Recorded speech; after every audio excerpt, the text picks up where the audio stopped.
There may be times you want to change the MAC address on a network interface or device.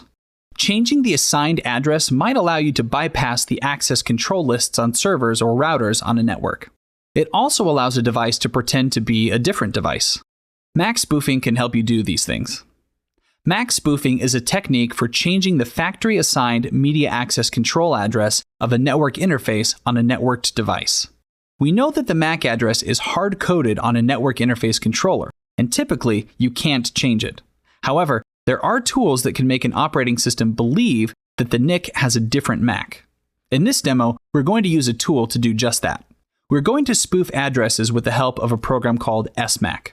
I've already downloaded SMAC onto this Windows 10 system. It installs like most other Windows programs. You do have to run the program as an administrator since it has to have access to the system's registry.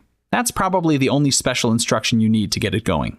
So to open, I'll right-click and select Run as Administrator. I'll say yes to the user access control. I don't have a registered version, so I'll just click Proceed to get started. All right, the program is running.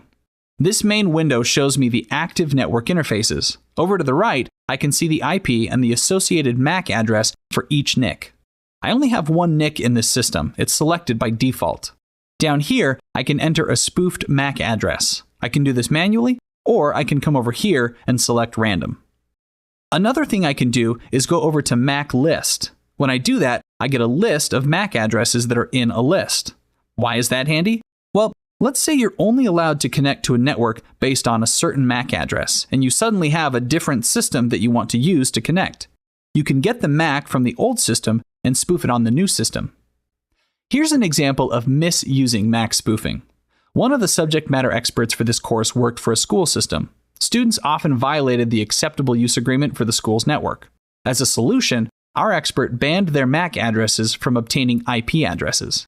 The very tech-savvy students figured this out and spoofed their MAC addresses to get around this barrier and get an IP from the DHCP server.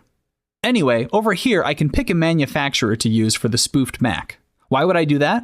Well, as you've learned in other courses, the first half of a MAC address is assigned by the manufacturer. So if I'm spoofing on a network with all Dell computers, an address with a 3COM MAC address might stick out a bit. It's just another option to consider.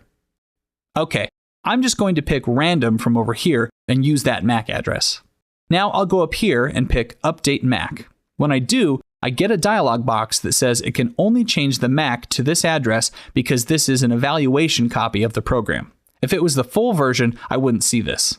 I'll select No for now. At this point, you would typically disable the NIC, change the MAC address, and then re-enable the NIC.